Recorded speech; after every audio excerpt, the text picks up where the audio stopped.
Hey guys, it's Ellen Brock, freelance editor. So this week we are talking about scene structure. Yesterday I talked about goals in scenes, and today I want to talk about conflict. Conflict is a really important part of your scenes, your proactive scenes.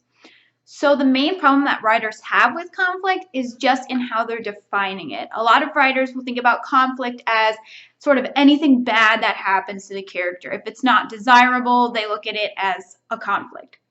But when you're talking about structure, there are only certain things that count as conflicts. In order to create a conflict, there has to be an obstacle that stands in the way of what the character wants. So yesterday we talked about the goal, and this is where the obstacle comes in to create the conflict. The obstacle creates a barrier between the goal that the character wants and actually obtaining it.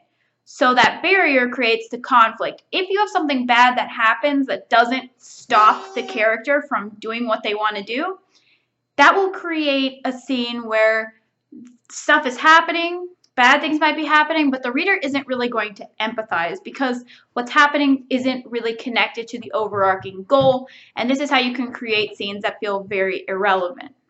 It's important to watch out for scenes where you've created conflicts that don't really move the plot forward, that are designed to sort of demonstrate characterization. This is a really common problem where the character doesn't have a clear goal, and so the bad things that happen just sort of demonstrate the state that the character is in or what's going on in their life, but it isn't connecting to the main plot line. So the reader will feel that these scenes are disjointed and they may become repetitive. So this is really common in scenes where you might depict problems in a relationship, problems with bullying, problems with parents, problems in school, and you might have multiple scenes that show this. So there might be a scene where the character gets back a test that she failed, and the next scene the character gets bullied in school, and the next scene the character gets sent to the principal's office.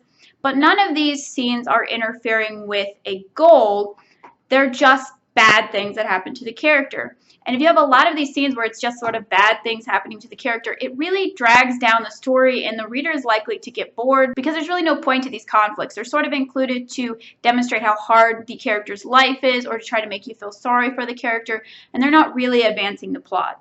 Sometimes writers, especially when they're first starting out, can create entire novels that are built on bad things that happen that aren't really conflicts. They're not really getting in the way of what the character wants. Usually this is because the goal is not well defined, but sometimes it's because the goal is defined, but the writer is having a hard time thinking of ways to fill out space in the novel, or they're having a hard time giving the character steps that are interfered with to create a kind of relevant conflict. So say you have a character who gets stung by a bee in a scene.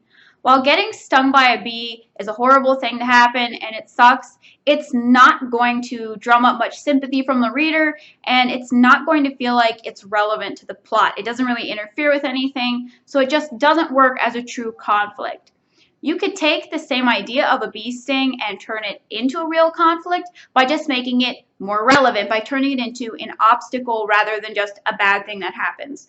So, for example, maybe your character wants to get into a good college and she's on her way to take her final exam, her final score that she needs, and she gets stung by a bee, and she's allergic, and she has an allergic reaction, and she ends up in the hospital.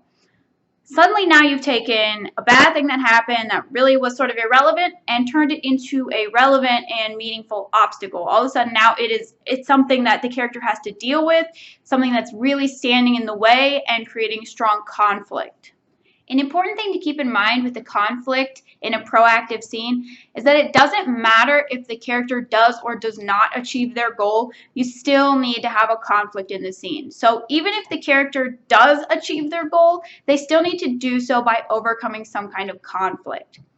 Early on in your novel, the character is less likely to succeed, so they're more likely to fail at their goals because they don't have the skills that they need. So this is where you can show the character sort of crumpling under the pressure, having difficulty rising to the occasion, and the character will become more capable of solving the problems and more likely to succeed later on in the story. But those conflicts need to occur throughout. So even if the character is able to overcome the conflict, it still needs to exist. If a character needs to get a magic gem to solve a problem and they just walk up to the gem, pick it up, and walk away, it's not very interesting for the reader and it's not very satisfying. Conflict helps to keep the tension up and it helps to keep the reader interested. It also helps with your scene structure because when you have a conflict, there's a clear beginning, the entry into the conflict, the middle, handling the conflict, and the end, the resolution of the conflict. And this gives you a nice streamlined scene that moves the reader through the story. So I hope that gives you a better idea of how conflict should work in your scenes. Tomorrow I'm going to be talking about how to have the protagonist be proactive in scenes and why that is so important. So I hope that you will subscribe, like, and share my videos. It really helps, and I will see you tomorrow.